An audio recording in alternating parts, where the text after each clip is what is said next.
사랑과 능력이 많으신 주님, 찬양과 경배를 드립니다. 하나님께서는 저희들을 위하여 에스겔 선지자를 준비하시고 미리 기록하시고 저희들에게 말씀 증가해 주심을 감사드립니다. 오늘도 에스겔서를 통해서 우리가 은혜 받기를 원하며 시대를 분별할 수 있기를 원하오니 이 시간에 계시의 은사를 도하여 주시옵소서. 성령께서 친히 증거하여 주시옵시고 저희들 듣는 귀가 복되게 하여 주시옵소서. 거룩하신 예수 그리스도의 이름으로 기도드립니다. 아멘. 자, 두 번째 시간입니다. 에스겔서 계획관 두 번째, 에스겔서의 신학 사상과 주제에 대해서, 오늘은 신학 사상에 대해서 살펴보기를 원합니다.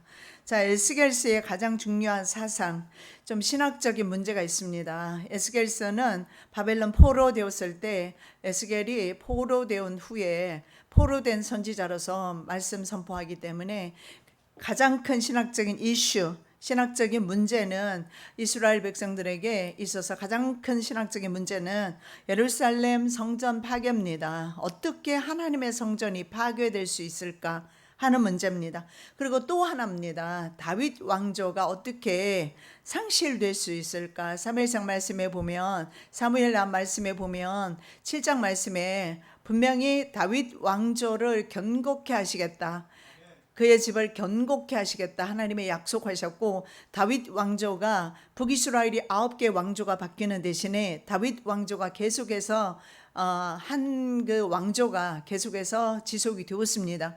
그런데 BC 606년부터 BC 586년까지 세 차례에 걸쳐서 완전히 멸망하게 되면서 그런 의문이 들기 시작합니다. 정말 어떻게 해서 하나님께서 우리 왕조, 그렇게 하나님이 약속하셨는데, 분명히 하나님의 약속인데 어떻게 다윗 왕조가 멸망을 할 수 있을까? 그리고 어떻게 하나님의 도성이 파괴될 수가 있을까? 어떻게 하나님의 백성이 버림받을 수 있을까? 사랑하기 때문에 때로는 하나님께서 이방인에게 파시기도 한다는 것이 오늘 신학적인 답, 신학에 대한 그 신학적인 문제에 대한 답입니다.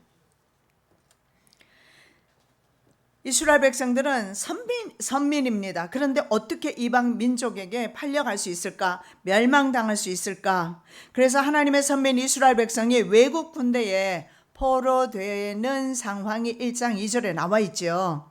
그리고 예루살렘의 도성이 예루살렘 파괴는 절대로 받아들일 수 없는 충격적인 사건이었습니다. 예루살렘 파괴는 마지막 3차 공격 때 바벨론의 공격으로 이루어지게 됩니다. 그래서 심지어는 1차, 2차 포로되었던 사람들도 생각하기를 예루살렘 도성은 파괴되지 않는다 생각을 했는데 하나님은 여지없이 파멸시키셨습니다. 우리가 기억할 것은 세상은 바로 썩을 빵이라는 거. 그것이 비록 예루살렘일지라도 말입니다. 예루살렘 도성일지라도 말입니다. 심지어는 하나님의 법궤까지도 블레셋 사람에게 빼앗기는 그런 현실이 엘리 제사장 시대에 있었습니다. 그런 교훈을 이스라엘 백성들은 받지를 못하는 것 같아요. 왜냐하면 이스라엘 백성은 하나님보다도 오전에 우리 살펴보았던 말씀처럼 예수 그리스도보다도 빵에 더 관심이 있었기 때문입니다. 이스라엘 백성은요, 하나님보다 하나님의 법궤를 더 신뢰했던 것 같습니다. 그래서 하나님을 섬기지 않아도 하나님의 법궤가 블레셋 전쟁에서 모시고 간다면 이길 수 있다고 생각했지만 착각이었고, 하나님의 법궤는 여지없이 블레셋 군대에 의해서 빼앗겨 버렸습니다. 마찬가지로 이스라엘 백성도 그런 사실을 받아들일 수 없는 거의 가장 쇼킹한 그런 사건이었습니다. 그런데 그래서 에스겔 36장 6절에서 이렇게 말씀합니다. 그러므로 너는 이스라엘 땅을 대하여 예언하되 그 산들과 맷뿌리들과 시내들과 골짜기들을 대하여 이르기를 주 여호와의 말씀에 내가 내 투기와 내 분노로 말하였나니 이는 너희가 이방의 수욕을 당하였음이니라. 이스라엘 산들을 말합니다. 이스라엘 시내들을 말합니다. 이방의 수욕을 당했다. 이방 민족의 치리를 당하게 되고 파멸을 당하게 됩니다. 오히려 이렇게 하나님의 간섭하심이 말입니다. 하나님의 간섭하심이 사랑한다는 증거인 것을 이스라엘은 깨닫지를 못하는 거예요. 연단 가운데서 하나님의 사랑이 가장 극진하게 표현되는데 말입니다. 사람들은 연단 싫어하죠. 시험 받는 것도 싫어합니다. 그러나 인생은 때때로 시험과 환난과 연단 가운데 들어갑니다. 하나님의 섭리 가운데서 혹은 하나님 앞에 범죄함으로 인해서 이스라엘 백성은 하나님 앞에 범죄합니다.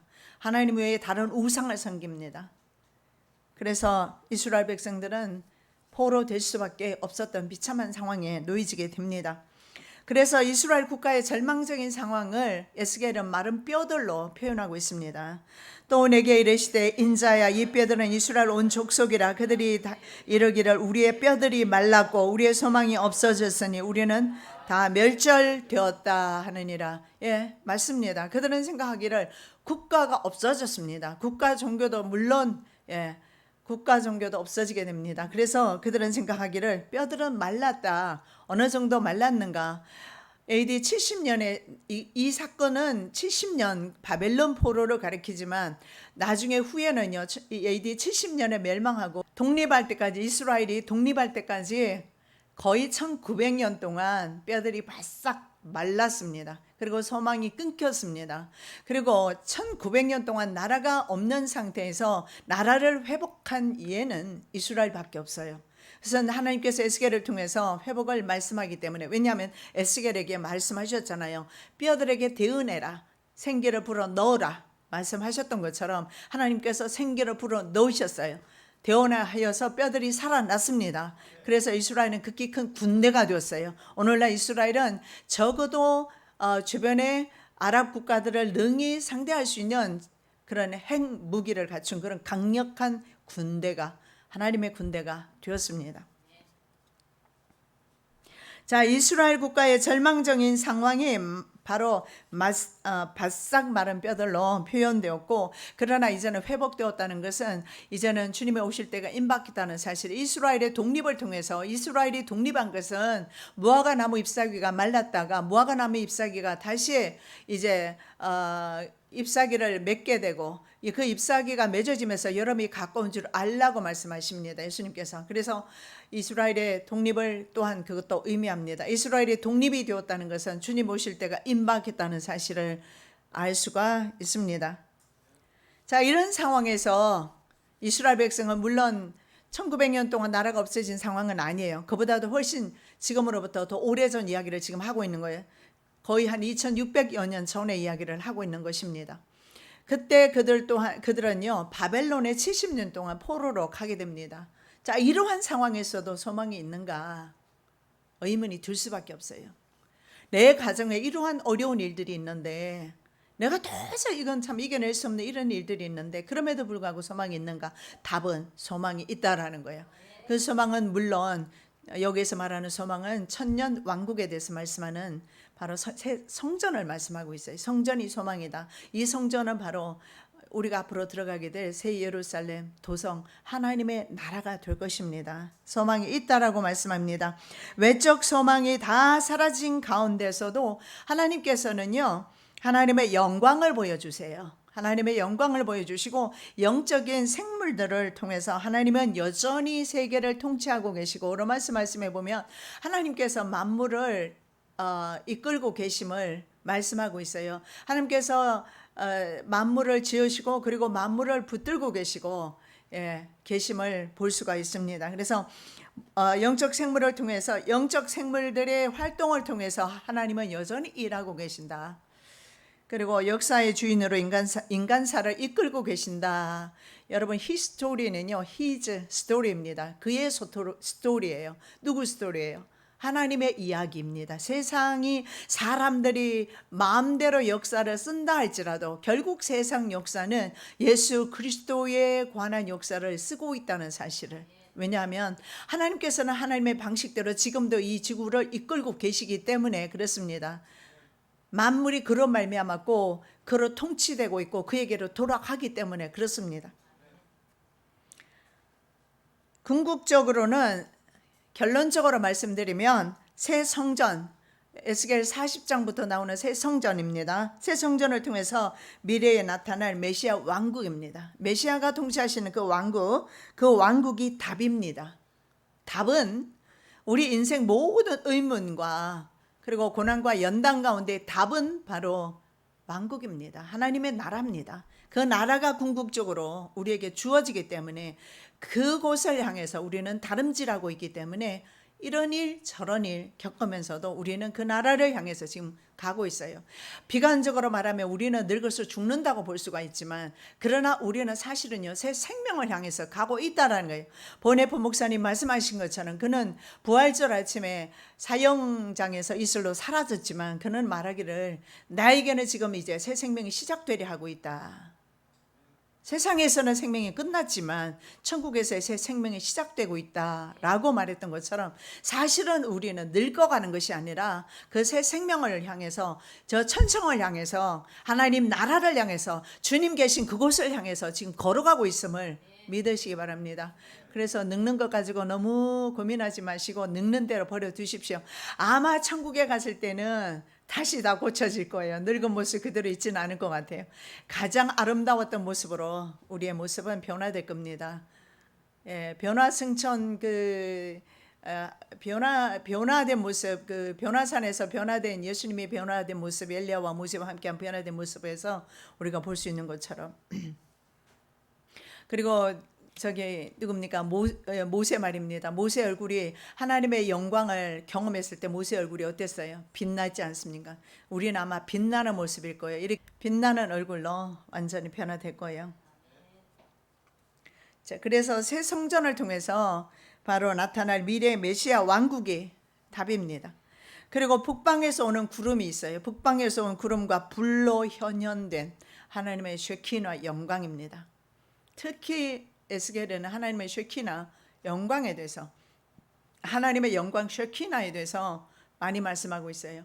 법궤 위에 계시던 쉐키나가 떠나가기도 하시고, 그리고 나중에 하나님의 성전이 이루어지기 전에 그 쉐키나 영광이 먼저 돌아오게 되는 것을 보게 됩니다. 그래서 이스라엘 백성이 포로된 것은 하나님의 영광이 떠났기 때문이며 하나님의 임재가 계시지 않기 때문에 인생은 그렇게 피곤하게 되고 남의 포로가 될 수밖에 없는 거예요. 그러나 주님께서 다시 그 쉐키나 영광이 돌아오면서 바로 새로 이제 이스라엘의 회복을 선포하고 있습니다. 그리고 신의 보좌가 보입니다. 하나님의 보좌가 보이면서 바퀴 형상 보이죠. 이 고난당한 에스겔 신앙 공동체의 위로가 됩니다. 바로 신의 보좌, 하나님의 보좌와 바퀴 형상의 그런 생물을 보면서. 자, 에스겔서의 환상들이 말입니다. 1장 4절이라든가 10절, 그리고 22절에서 28절에 보면 환상들이 보이는데, 똑같은 환상을 누가 보게 되느냐 하면 요한계시록에서 요한이 보게 됩니다. 요한은 4장 5장에서 똑같은 것을 봅니다. 요한도 마찬가지였습니다. 자, 지금 그 에스겔은 말입니다. 다니엘서에 표현된 7머리 10뿔 짐승 가운데서 바로 이 머리에 해당되는 바벨론, 두 날개 달린, 독수리 날개 달린 사자 모습 바벨론의 압제 가운데, 통치 가운데 살고 있었어요. 머리였죠. 그리고 요한이 살고 있었던 시대는 바로 10발가락 시대입니다. 7머리 10뿔 짐승이기도 하고 10발가락으로 표현되는 마지막 로마, 네 번째 짐승 제국인 로마 제국의 통치 가운데 있었고, 그들은 정말 순교하지 않으면 신앙 지키기 어려운 그런 시대에 살고 있었어요. 그래서 똑같은 상황 속에서 여러분 보십시오. 하나님 보좌가 열려요. 우리가 어떻게 시험을 견딜 것인가? 우리가 어떻게 이 7년 대환란을 견딜 것인가? 평소에도 조금만 시험이 와도 죽는다고 난리인데, 나 죽는다고 난리인데 과연 그 시험을 우리가 이길 수 있을까? 능히 이길 수가 있습니다. 그때 되면 하늘 보좌가 열려요. 영계가 열리기 시작합니다. 영계가 열리면서 하나님의 임재를 보게 됩니다. 여러분, 돌아가시는 분, 저는 정말 30여 년 목회하면서 많은 돌아가시기 직전에 많은 분들, 심지어는 돌아가시기 직전에 마귀가 데리러 온 것도 저는 본 적이 있어요. 그런데 마귀를 데려가지 못하게 하려고 제가 같이 신방대원들 10명과 함께 1시간을 찬양하면서 못 데려가게 기도하고, 그랬더니 나중에 할머니가 그러더라고요. 할아버지가 새털구름을 타고 가면서 천국에서 봐 하면서 환한 얼굴로 가는 모습을 할머니가 봤습니다. 그리고 거의 6개월 동안 자리 보존하고 나오지 못한 그 아버지에게서 너무 많은 몸에서 냄새가 나서 자식들조차도 가까이 오지 않았는데 우리 하나님의 종들이 가까이서 기도하는 모습을 보고 그의 가정 자녀들이 교회에 다 나왔더라고요. 장례식 후에. 종종 말입니다. 죽어가는 사람들에게 영계가 열려요. 그래서 때로는 천사들이 오기도 하고 때로는 마귀가 오기도 하고 이건 분명한 사실입니다. 제가 평생 사역하면서 이런 것을 굉장히 많이 경험을 했습니다. 그리고 이렇게 사탄이 다녀갈 경우에 무슨 그런 소리를 하냐 할지는 모르겠지만 여러분 목숨이 끊어질 때 그때 믿게 되면 too late 늦습니다. 믿으시기 바랍니다. 죽기 직전에 우리는 영물이기 때문에 영계가 열려요. 어떤 사람은 일주일 전에, 어떤 사람은 하루 전에, 어떤 사람은 몇 시간 전에 열려요. 그러면서 천사가 오는 경우도 있지만 사탄이 오는 경우도 있고 사탄이 다녀간 경우에는 그 얼굴이 험악하게 변해요. 마지막 이 역사가 끝날 때쯤에 또 역시 하나님의 자녀들에게 하나님께서는 영계를 열어주십니다. 스데반 집사가 순교할 때 영계를 열어주신 것처럼 영계 열어주실 거예요. 미리 겁먹지 마시고 하나님의 능력으로 이기는 곳입니다.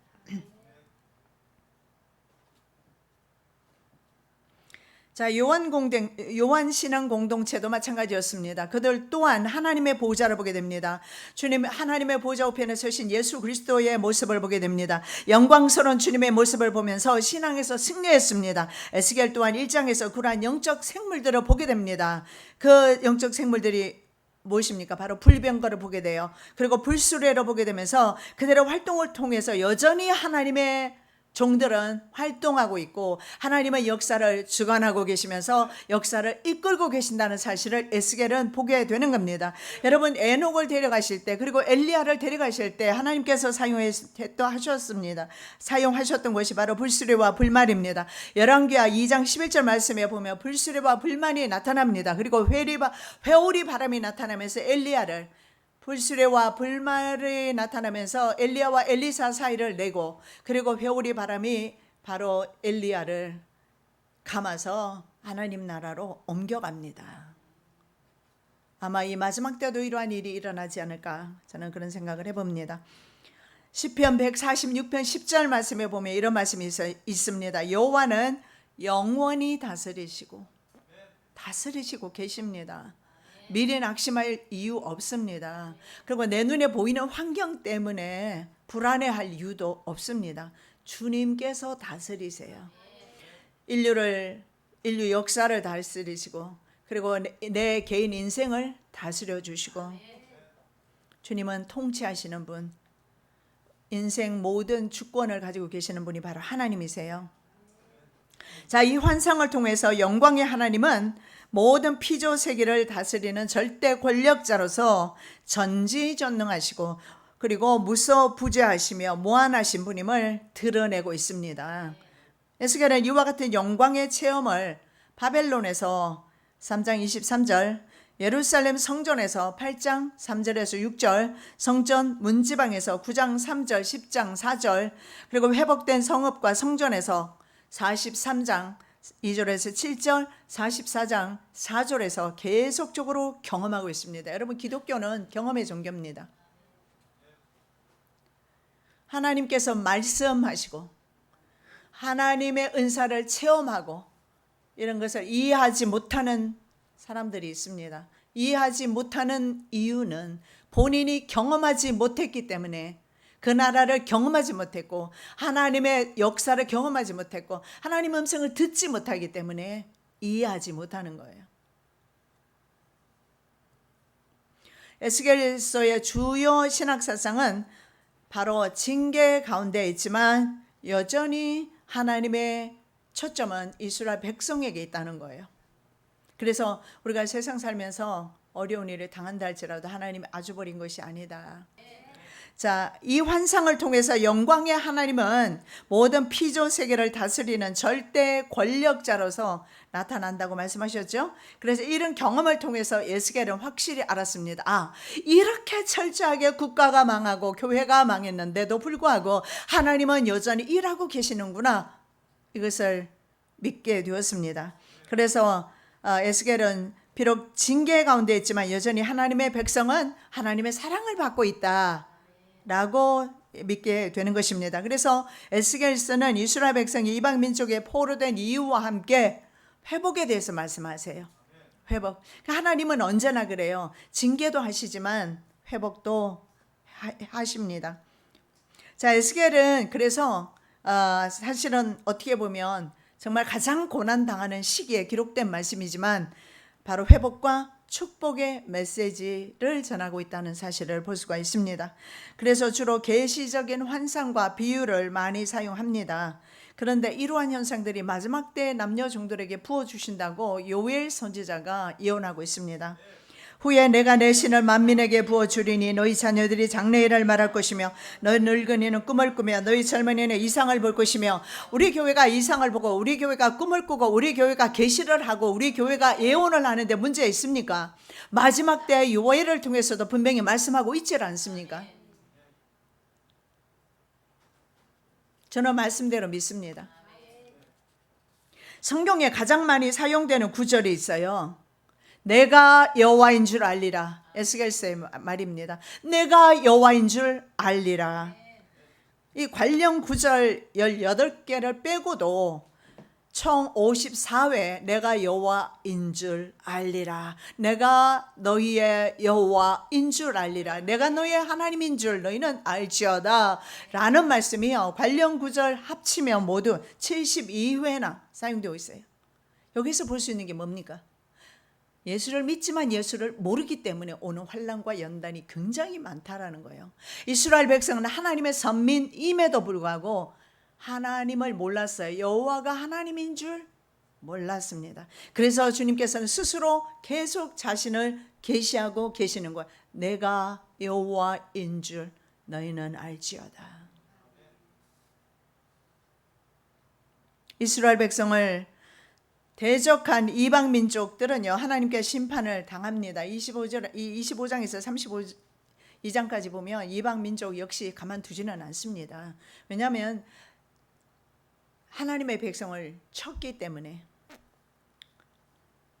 그리고 이들에 대한 심판은 유다 백성의 회복으로 이루어지게 됩니다. 결국은 주님과 우리 사이 관계 회복입니다. 여러분, 부부 관계가 회복이 되면 재정적인 공급을 받는 것과 마찬가지입니다. 부부 관계가 깨어지는 사람이 돈부터 벌써 딴 주머니 차는 것 같아요. 자, 그래서 에스겔서는 말입니다. 절망 가운데 임하신 하나님의 임재입니다. 1장에서 우리가 볼 수 있어요. 요한계시록 1장도 마찬가지예요. 절망 가운데 임재하시고 임하시는 하나님에 대해서 말씀하고 계세요. 이렇게 시작해서 마지막 48장 35절에 보면요, 여호와 삼마로 끝나게 됩니다. 여호와 삼마는 여호와께서 거기 계시다. 미래에 회복될 하나님의 임재를 말합니다. 하나님의 쉐키나 영광이 떠나갔습니다. 하나님의 쉐키나 영광이 다시 돌아오십니다. 이것이 바로, 그리고 그곳에 계십니다. 그곳이 바로 여호와가 계신 그곳이 여호와 삼마입니다. 여호와가 계신 그곳이 여호와 삼마. 우리의 가정이 여호와 삼마, 내 심령 가운데 여호와 삼마, 우리 민족의 여호와 삼마. 예, 하나님이 함께 계시는 가정, 민족, 그래야 복을 받습니다. 자, 포르기 직전 대부분의 대선지자, 소선지자들이요 활동했습니다. 얼마나 하나님의 사랑이, 하나님의 은혜가 큽니까? 선지자들, 소선지자들 거의 대부분이 이스라엘이 바벨론에 멸망당할 때 활동했습니다. 그리고 멸망당한 후에 예레미야 선지자 같은 경우에는 3차 멸망당한 후에 남은 사람들이 이집트로 끌려갈 때, 이집트로 도망갈 때까지 그들과 함께 갔습니다. 에스겔과 다니엘은 포로지였던 바로 바벨론과 페르시아에서 그들과 함께하면서 선지 활동을 했습니다. 그런데 참 아이러니하죠. 그렇게 대선지자들이 활동하는데도 불구하고 하나님의 백성은 그들의 말을 듣지를 않아요. 그리고 에스겔서의 특징이 또 있습니다. 고난 가운데 있는 에스겔 신앙 공동체를 위해서 삼일체 하나님의 활동이 총망라에서 나타난다는 거죠. 예. 성부, 성자, 성령님이 활동하세요. 자, 소망이 끊긴 암울한 포르기 상태에서 예수와 성령님을 통해서 회복과 미래의 회복에 대해서 선포하십니다. 그리고 하나님의 그 영광의 임재를 통해서 성부 하나님께서 직접 일하시는 모습을 보여주십니다. 자, 먼저 회복자 성령님에 대해서 한번 살펴보면요. 성령님은 성경에 보면 카운셀러로 나와 있어요. 상담자. 그리고 컴포트라는 말을 쓰는데, 컴포트는 뭐냐면 이불이라는 뜻이기도 하고 위로자라는 뜻이에요. 바로 성령님은 하나님의 자녀들을 위로하시는 분이시고 회복시켜 주시는 분이시고 또 변호사십니다. 변호해 주시는 분이 바로 성령님이세요.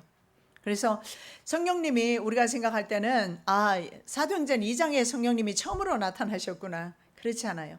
바로 이스라엘 백성들이 멸망당했을 때 성령님이 얼마나 왕성하게 활동하시는지 몰라요. 에스겔은 그 성령님을 지속적으로 계속 경험을 하면서 하나님의 나라를 보게 되는 거예요. 우리가 보는 것은 당연하지 않습니까? 우리도 볼 수 있습니다. 왜 못 본다고 생각하고 왜 이런 부분에 대해서 이상하게 생각하시는 거예요? 내가 보지 않았으면 다 아닌 것입니까? 보지 못한 것을 생각 못 해보세요? 어떤 분들은 이런 염려가 있어요. 만일에 그렇게 믿음으로 선포하고 보았다 들었다 하면서 선포했을 때 나중에 이루어지지 않으면 어떻게 할 거냐고. 여러분, 믿음이 먼저 가는 거 모르십니까? 믿음이 먼저 가는 거예요. 선포가 먼저 가는 거예요. 선포하고 믿음으로 선포하고 믿음으로 거룩하면 나중에 지나고 보면 다 이루어집니다. 믿음이 먼저 가는 거예요. 바로 선진들이 바로 이 믿음으로 걸어갔던 겁니다. 자, 하나님의 영광의 임재 세키나와 함께 에스겔서의 회복에 바로 성령님의 임재와 사역이 두드러지게 나타나고 있습니다. 에스겔은 하나님의 메시지를 받을 때 혹은 그 뜻을 어려워서 깨닫지 못할 때 하나님께 성령께서 깨닫게 해주셔요. 성령님이 늘 도와주셨습니다. 때로는 성령님은 에스겔을 들어올리기도 하셨어요. 그리고 움직여서 심지어는 환상의 그 현장에 데려다 놓기도 하셨어요. 그런 경험을 에스겔은 합니다. Why not? 왜 우리는 안 됩니까? 우리는 왜 못한다고 생각합니까? 우리에게도 이런 성령님의 임재가 저는 있다고 믿습니다. 성령님은 언제나 시대를 초월해서 일하고 계십니다. 왜냐하면 당신의 창조 동산이기 때문에, 그리고 당신의 아름다운 자녀들이기 때문에 반드시 회복시키십니다. 과정입니다. 연단과 어려움은 과정에 불과합니다. 성령님은 회복시킵니다. 그러므로 성령의 이르신 바와 같이 오늘날 너희가 그의 음성을 듣거든, 그의 음성을 너희도 들을 수 있다라고 말씀하지 않습니까? 그러면 그 음성 듣고 가면 탈이 없어요. 자기 마음대로 가다 보면 탈이 나는 법이에요. 그러나 주의 음성 듣고 걸어가면 우리의 걸음이 실수하지 않습니다. 넘어지지 않습니다. 주의 음성 들으면서 길 걸어가시기 바랍니다. 자, 그 다음에 예수 그리스도, 구속자 예수 그리스도, 예수 그리스도도 에스겔서에 나타나고 있어요. 에스겔은 예수 그리스도를 어떻게 표현하느냐 하면 불같은 형상의 인자로, 8장 2절에 보면 인자는 인자인데 불 모양이에요. 불 모양으로. 이게 바로 그 바퀴 모양이라든가 번쩍번쩍 불편해서 오는, 번쩍거리면서 오는 그런 환상들, 이런 모습에서 불이 보이는 거예요. 불. 그 오순절 마가 다락방에 불의 혀같이 임했죠. 동일한 역사입니다. 바로 예수 그리스도를 불로, 이건 요한 사도도 환상 가운데 보았습니다. 1장 26절, 27절 요한계시록에 보면 요한 사도도 예수님의 그런 모습을 보게 됩니다. 자, 인자는 말입니다. 살육하는 기계입니다. 인자는 살육하는 기계, 심판의 천사들에게 악한 세대를 탄식하며 우는 자 이마에 표를 하라고 지시를 합니다. 여러분, 그 시편 2편의 말씀에 보면 하나님께서 열방을 통치하는 통치권을 아들에게 위임하십니다. 그래서 그 아들은 철저한 권세를 가지고 오신다고 그랬어요. 초림 예수처럼 십자가에 달리러 오시지 않습니다. 그래서 이 인자는 말이에요, 살육하는 기계를 가진 천사, 심판하는 천사들에게 이 악한 세대를 탄식하면서 우는 자에게 표시하라. 이 표시가 뭐냐면 X자형 예수 십자가를 가리킵니다. 이 십자가, X자형 십자가, 이 십자가를 바로 그 이마에 표식으로 인을 칠하라는 거예요. 이 사람이 바로 구별되는, 하나님의 구별된 표 받은 사람이에요. 짐승표 받은 사람이 아니에요. 이 표를 받지 못한 사람은 모두 짐승표를 받게 될 것입니다. 이마의 표가 바로 예수 그리스도 사역의 예표인 X자형 십자가를 예표합니다. 그래서 구속의 표가 이마에 있습니다. 그래서 저 그리스도도 뭘 합니까? 이마와 오른손에 그 표식을 똑같이 따라해요. 똑같이 합니다. 자, 이 표를 받은 사람만 심판에서 제외시킵니다. 요한 사도도 그리스도의 십자가 사역과 관계되는 동일한 표를 언급하고 있습니다. 가로되 우리가 우리 하나님의 종들의 이마에 인치기까지 땅이나 바다나 나무나 해하지 말라 하더라 말씀하죠. 이마에 하나님의 종들의 이마에 인치기까지는 아무도 해하지를 못한다. 여기에 분명히 말씀하고 있지 않습니까? 하나님의 종들을 해칠 수 없다라고. 분명히 약속하고 있습니다. 또 내가 보니 보라 어린 양이 시온산에 섰고 그와 함께 14만 4천이 있는데 그 이마에 어린 양의 이름과 그 아버지의 이름을 쓴 것이 있도다. 천국에서 보는 것은 예수 그리스도의 십자가 바로 여권이라고 그랬습니다. 비자라고 했습니다. 바로 예수 그리스도의 십자가 부열에 표식이 없는 사람은 천국에 들어갈 수가 없죠. 같은 맥락입니다. 바로 14만 4천 명이 상징적인 숫자지만 14만 4천은 바로 인을 환난 전에 미리 친다라는 거예요. 환난 전에 미리 인을 치셔서 따로 구별해 두세요. 어떤 방식으로 그들이 하나님께 순종하며 나갈지 그건 하나님만이 아십니다만은 분명한 사실은 하나님께서는 미리 이 시대를 알고 이 시대를 깨닫고 이 시대를 위해서 눈물로 기도하는 종들에게 미리 이마에 인을 치고 계신다. 지금 인을 치고 계신 줄로 저는 믿습니다. 에스겔은 예수 그리스도를 참 소망인 연한 가지로 표현하고 있습니다. 17장 22절 23절에 이 연한 가지가 바로 이사야 53장에 나오는 바로 예수님의 사역과 일치합니다. 십자가의 사역과 일치하는데 이것이 바로 메시아적 사역입니다. 그래서 에스겔은 높은 나무는 바로 유다 왕조를 가리킬 겁니다. 유다 왕조, 높은 나무를 낮추고 낮은 나무를 높이는 사역을 연한 가지가 합니다. 그런데 이사야 40장 4절에서 이사야 선지자도 이렇게 말합니다. 골짜기는 도두어지고 산마다 작은 산마다 낮아질 것이며 산들은 높으니까 낮추라는 거예요. 교만은 낮추라는 거예요. 그리고 상처로 말미암아 고통받는 수많은 이들은 그 골짜기는 도두어 주시겠다는 약속을 하고 계세요. 그래서 평지가 되어야 합니다. 평지가 심령밭이 평지가 되어야 무슨 말씀을 들어도 아멘으로 듣고 순종의 삶을 사는 거예요. 골짜기가 있어도 안 돼요. 산이 있어도 안 돼요. 교만해서 안 됩니다. 너무 파여서 하나님의 말씀을 순종하기가 어렵습니다. 그리고 이렇게 말씀합니다. 고르지 않은 곳은 평탄케 될 것이다. 그리고 험한 곳은 평지가 될 것이다. 평지가 되어야 합니다. 이사야 선지자 말씀과 에스겔이 동일한 말씀을 주십니다. 그 사역을 누가 하느냐? 예수 그리스도께서 하신다는 거예요. 그래서 이스라엘 백성이 비록 그들이 이방 나라에 종살이 하지만 지금 낮추고 있다라는 거예요.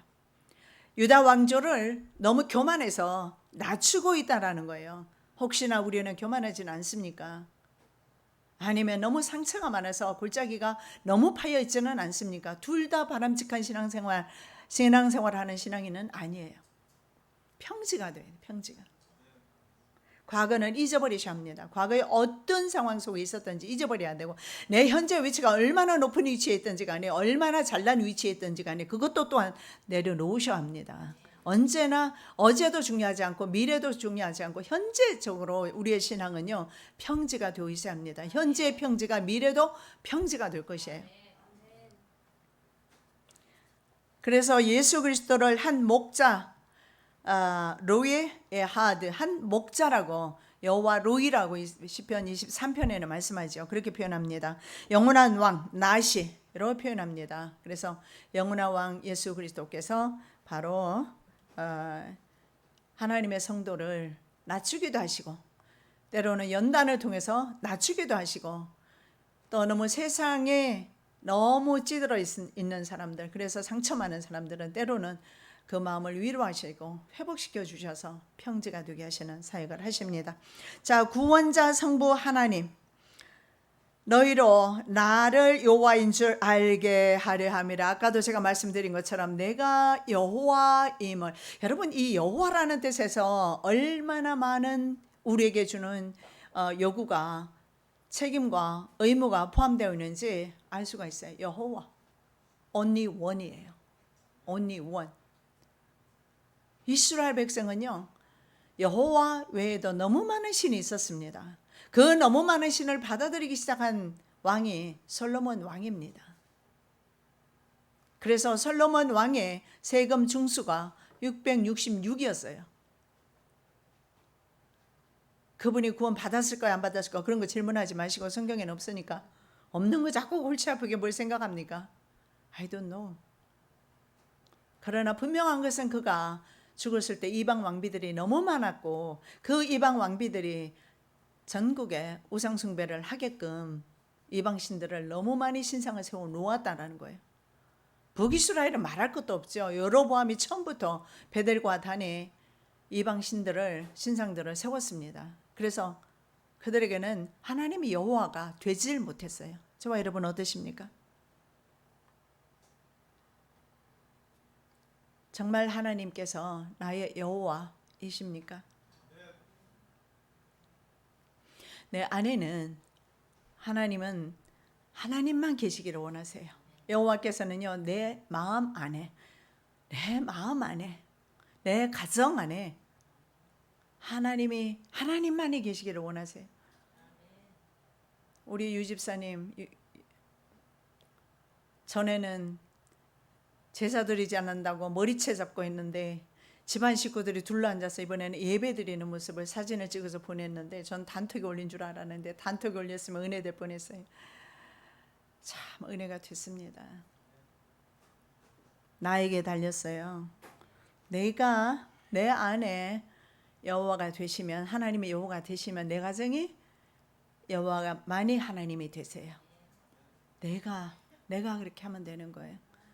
다른 사람 핑계할 것 없습니다. 핑계하지 말라고 말하잖아요. 아버지가 포도주로 마셔서 내가 이가 싫은 것 아니다. 네가 포도주로 마셔서 네가 싫다고 말하잖아요. 너의 이가 싫은 이유는 네가 포도주로 마셨다. 네 죄로 인해서 네가 오늘 그렇게 바벨론에 포로되었다. 주님 말씀하시지 않습니까? 바로 여호와, 내가 여호와인 줄 너희가 알아야 한다. 성부 하나님은 계속 그렇게 말씀합니다. 이스라엘 백성에게 하나님이 되기를 원하세요. only one 하나님, 오직 한 분이신 하나님. 그래서 신명기 6장 4, 5절 그 말씀이 나오지 않습니까? 쉐마의 말씀. 마음과 성품과 힘을 다하여 주 여호와 하나님을 사랑하라. 내 마음에는 하나님만 계셔야 돼요. 자꾸 그런데 세상이 막 들어오려고 그래요. 그 세상 이름이 많이 들어와 있는 사람은요, 안 나가려고 그래요. 그래서 사도 바울이 싸운다고 하지 않습니까? 싸워야지요. 무기력하게 있으면 천국을 내어줄 겁니까? 영원한 생명을 내어줄 거예요? 예수님을 버릴 겁니까? 그럴 수는 없잖아요. 우리는 싸워야 돼요. 어제도 싸웠고 오늘도 싸우고 내일도 싸울 것입니다. 싸우면서 계속해서 세상을 밀어보내야 돼요. 그래서 우리에게는 말씀이 주어진 겁니다. 우리에게는 기도할 수 있는 힘을 주님께서 성령님을 통해 주시는 거예요. 그래서 기도와 말씀으로 계속 몰아내는 겁니다. 그렇게 될 때 내 몸이 비록 거룩한 성전이 되어서 여호와의 전이 되는 것입니다. 여호와의 전이 될 때에 비로소 하나님께서 영광 받으시고 더 이상 나의 생애 가운데서, 나의 삶 가운데서 세상이 나를 괴롭히지 않을 겁니다.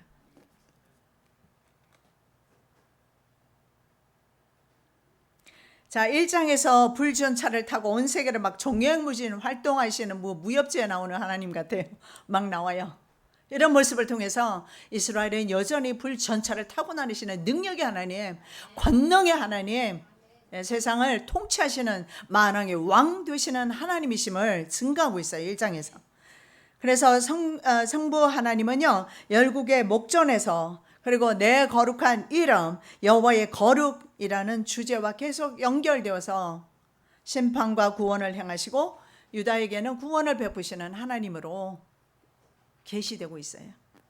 이사야 선지자는 하나님을 이스라엘이 거룩한 분, 케도시 이스라엘 이렇게 말씀하고 있어요. 에스겔은요, 하나님의 영광의 임재에 대해서 말씀하고 있습니다. 바로 하나님의 영광의 임재, 쉐키나에 대해서 말씀하고 있죠.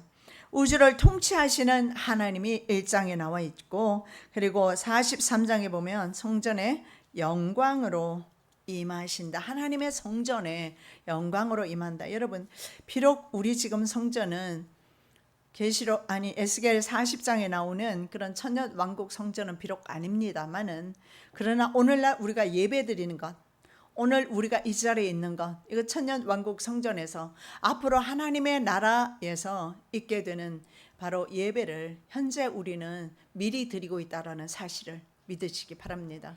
그래서 뜻없이 생각 없이 그냥 시간만 때우고 가는 시간이 아니라 바로 하나님 나라에서 우리가 하나님을 예배하면서 하나님께 영광 돌리는 모습이 오늘 저와 여러분의 모습임을 기억하시기 바랍니다. 하나님의 영광 쉐키나는 유다 백성의 죄 때문에 성전을 떠나가는 것이 8장 12장에 나옵니다. 그래서 죄를 돌이키면 되는 것입니다. 그러면 영광이 다시 돌아오는데 이스라엘은 돌이키지 않는 쪽을 선택합니다. 그래서 결국은요, 50년에서 거의 70년에 해당되는 70년에 완전히 3차 포로까지 돌아오게 됩니다. 그래서 70년에 걸치는 이스라엘 백성은요, 결국은 그 죄의 값에 해당되는 죄값을 치르게 됩니다. 그래서 이사야 선지자는 그들이 감옥에 갔다 왔다라고 이사야 40장부터 이사야 선지자는 회복을 선포하고 있습니다. 거기에서 이스라엘 백성이 바로 70년 동안 감옥 생활을, 바벨론 감옥 생활을 했다라고 그렇게 말하고 있어요. 죄를 지었으면 값을 치러야 합니다. 하나님의 백성이라면. 유다 백성의 죄 때문에 하나님은 어쩔 수 없이 성전을 떠나갑니다. 지성소 안에 언약궤가 9장 3절에 나오죠. 그리고 성전 문제방으로 이동하는 것이 10장 4절에 나옵니다. 성전 문제방에서 동문으로 이동하는 것이 10장 18절에서 20절에 나오고 있어요. 그리고 성읍에서 떠나서 동편산으로 가버립니다. 11장 23절. 그리고 나서 이스라엘 백성들은 바벨론에 포로되는 거예요. 여러분, 하나님이 떠나가면 그 가문은 망합니다. 가문은 망해요. 저도 어제 친척들이 와서 저에게 큰올케가 얘기를 해 주시더라고. 우리 가문, 목사님, 우리 가문 보통 가문 아니에요. 그게 무슨 말이에요?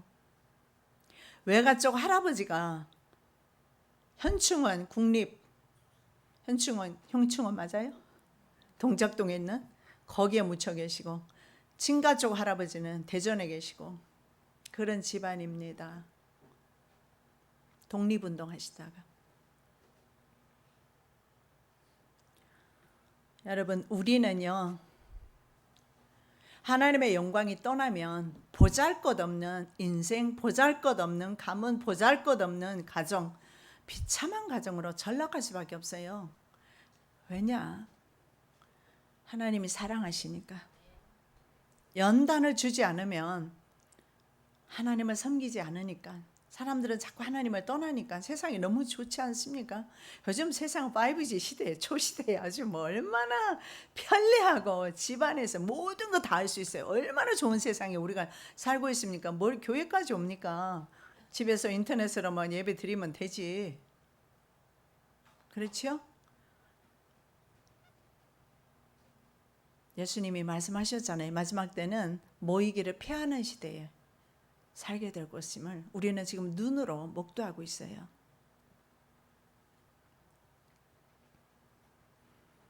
이스라엘 백성은 하나님이 떠나셨어요. Only one 하나님, 오직 여호와 한 분만을 섬기지 않았기 때문에 당연한 결과입니다. 여러분, 저와 여러분이 어떠한 문제가 있든 간에 여러분의 심령 속에 지금 다시 주님을 영접하시기를 예수님의 이름으로 축복합니다. 예수님은 하나님의 슈키나 영광은 아주 떠나시는 게 아니고 등편산에 계시다가 나중에 보니까요 다시 오시는데 성전으로 오셔요. 성전으로 오십니다. 다시 바로 그것이 에스겔 43장 5절에 성전으로 오십니다. 성전에 오신 그 하나님의 영광은 48장 35절에 보면 이스라엘 백성 가운데 거하십니다. 여러분, 저와 여러분 가문에 가정에 바로 하나님의 영광의 임재가 있기를 예수님의 이름으로 축복합니다. 예, 그렇습니다. 훌륭한 조상 두는 것도 영광스럽지만 그건 아무것도 아니죠. 하나님의 영광의 임재가 있는 가정 되시기를 예수님의 이름으로 축복합니다. 사랑의 예수님 감사합니다. 오늘도 에스겔을 통해서 저희들에게 하나님 귀한 말씀 주심을 감사합니다. 그들은 극한 환난 가운데 있었지만 그럼에도 불구하고 주님은 떠나시지 아니하시고 그들을 연단하시고 회복시켜 주시며 다시금 회복의 메시지를 주시며 천국을 소개하시며 천국의 영생의 소망을 주심을 감사드립니다. 아버지, 우리가 어떤 어려움과 역경이 있다 할지라도 천국을 소망하면서 살아가게 하여 주시옵소서. 예수 그리스도 이름으로 기도드립니다. 아멘.